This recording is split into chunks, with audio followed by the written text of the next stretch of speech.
Well, we're back again. We're in our own version of playoffs here at Corks and Stubbies this week. Tim, how you doing?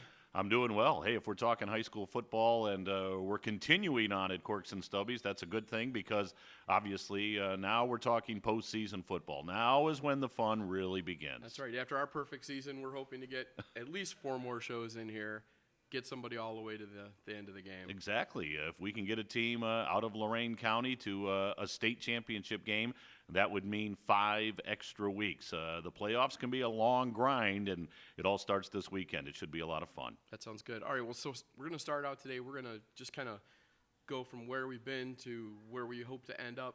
So let's just do a really quick kind of wrap up from last week to get us moving. Sure. Well, we talked last week on this show about some teams that needed to win to get in, and probably the team that really stands out, the Elyria High Pioneers. What a thrilling win for Kevin Fell and his kids. A touchdown run by Chris Atkinson in the final seconds of play in the ball game against Menor. So that pushes Elyria into the playoffs. They'll be playing on Saturday night down in the Columbus area. They'll be taking on Olentangy Lewis Center, but a huge win for Elyria. Congratulations to them.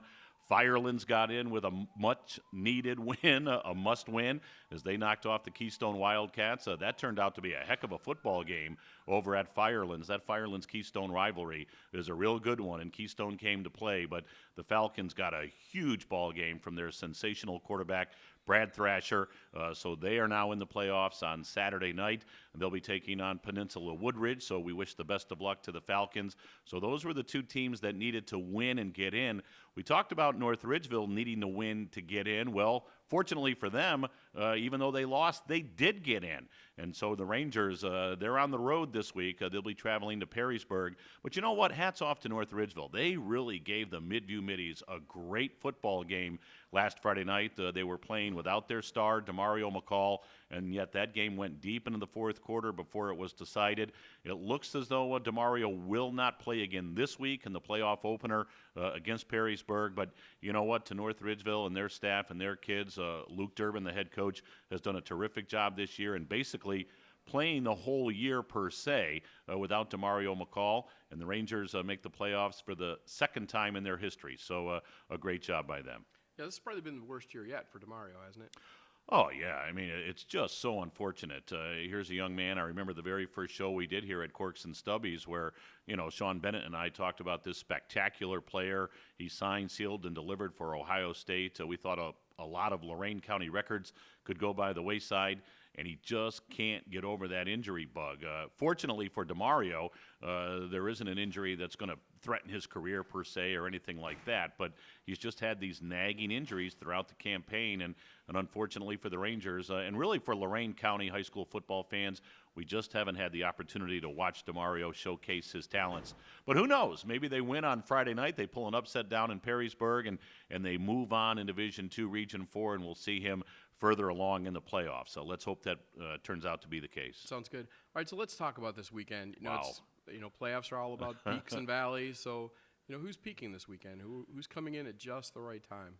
Boy, that's a great question because coaches, through the years that I've talked to them on WEOL and, of course, every week on the Forecast Show, they love to talk about the fact they want to play their best football in Week 10 as they get ready for a postseason push. You want to be peaking as you get to the playoffs. So as I look at the 6 Lorain County teams that are going into postseason play this weekend, I would say there are 3 that stand out as far as playing their best football right now. The Avon Eagles really appear to be peaking at the exact right moment. Of course, Mike Elder, their head coach, just does a great job. I've talked about him through the weeks here during this weekly video at Corks and Stubbies. But Mike always finds a way to get his team playing their best football heading into postseason. They've got a tremendous quarterback in Jake Sopko. Although I feel badly, I jinxed him last week. I mentioned in this very video shoot that he hadn't thrown an interception. Well, he had his very first one in Week 10 against Olmsted Falls. But aside from that, Avon's playing great football. So they've got Sopko at quarterback. They've got the great running back and Jared Choate. Defensively, they're really coming on strong. Avon's playing very well. Another team that I think is really reaching its peak, the Elyria Pioneers. We talked about them earlier, and what a huge win against Menor to get to the postseason.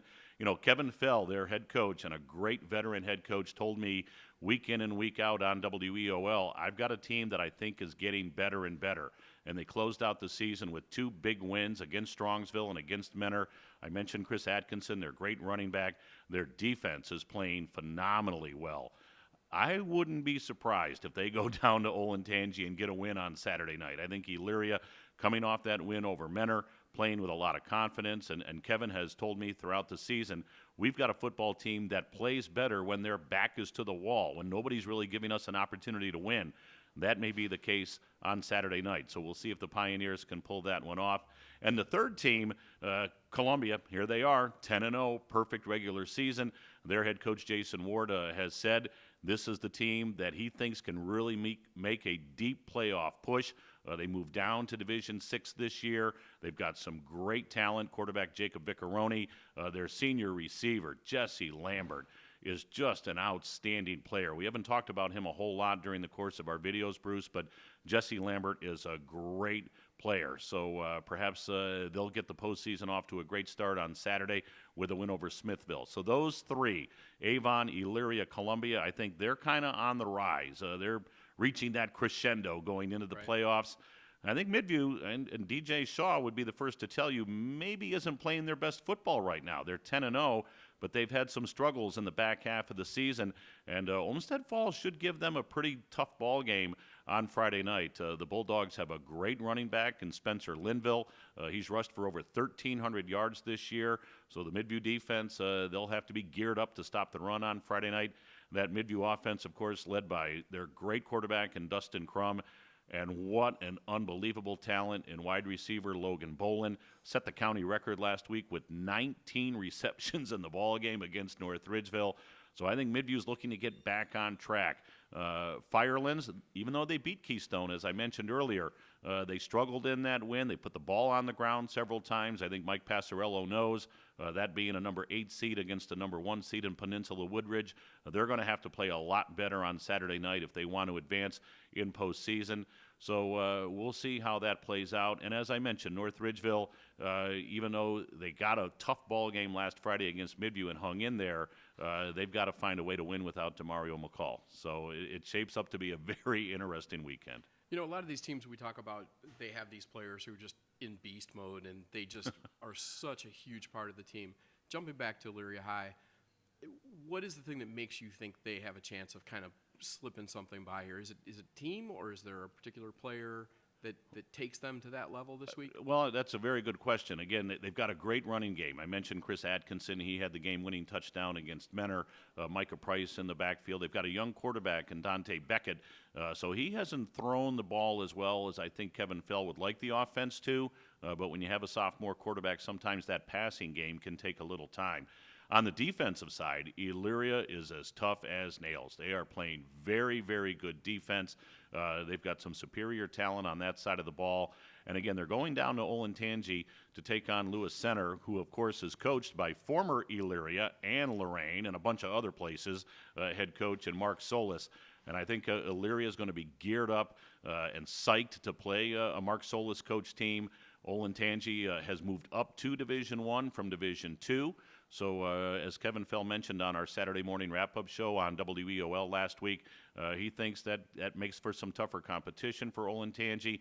So I don't know. I just have a good vibe about Elyria. I think the Pioneers could pull this one off. I really do. I'm sure they're going to like to hear that. So, all right. So let's talk to really quickly. We've brought it up a couple times. We have a few games, hopefully a whole bunch of games left to get through football, but you guys do have your wrestling show coming up pretty soon, don't you? We do. Thursday night, November 12th. A great place to have the show right here at Corks and Stubbies. I've been in touch with many of the wrestling coaches in Lorain County who've already told me they're going to be here. So Thursday night, November 12th, 6 to 9. We've talked about some of the great food items over the few weeks we've been here, Bruce. So no matter what's on the menu, I'm sure the wrestling coaches are going to love it. The Chronicle's own Sean Bennett will join me on WEOL. 3-hour show, 6 to 9, right here at Corks and Stubbies. 5 corners. in Amherst, and we're looking forward to it. That should be a fun night, and it's good to give wrestling some props because there's a huge fan base, there's a passionate fan base for wrestling, and glad we're able to talk about it for 3 hours, if not more, Thursday night, November 12th here at Corks. Sounds great. Okay, so we have all these games coming up. Where will you be? Well, we are going to be very, very busy on WEOL and on the website, WEOL.com, with all of these teams making the playoffs. We're going to get out there and cover some games. So Friday night on the radio, we'll be over at Midview. I'll be calling the game from Midview, my alma mater. I'll be heading back to Midview to call the Middies taking on Olmsted Falls. That should be a real fun game. Again, that'll be our radio game. But also on Friday night, 2 games that we will stream on WEOL.com. The Stream 2 game, North Ridgeville, with that long bus ride. They go to Perrysburg. We'll have that on our website. Also on our website on Friday night, we'll have Avon taking on Highland. So a radio game with the Middies and the Bulldogs, and then North Ridgeville, Perrysburg, as well as Avon Highland will be on the website. And then Saturday night, we will have Ohio State on the radio. So there won't be a game on the radio on Saturday night, but we will have 2 games streamed on the website and, of course, on the phone. Download the mobile app. It's a very easy thing to do. And then 2 games on stream on Saturday night. We will have Columbia taking on Smithview. I'll be calling that one. So the Raiders in Smithville on Saturday night on stream. Also on stream on Saturday night, we'll have Elyria and that long bus ride, but I think it could be a happy bus ride home as they take on Olentangy Lewis Center. So a very, very busy weekend ahead. All right, Tim, that sounds great. Hey, so for those of you that have been regular watchers of our little video cast here, make sure at the very end of the season that you stick around because we're going to have a very special blooper reel, and a good part of it is going to be from this afternoon. So thanks a lot, Tim. It's always a pleasure, Bruce. My, how time flies. It goes by very quickly, very quickly. All right. Let's talk next week. Let's do it All right right. here.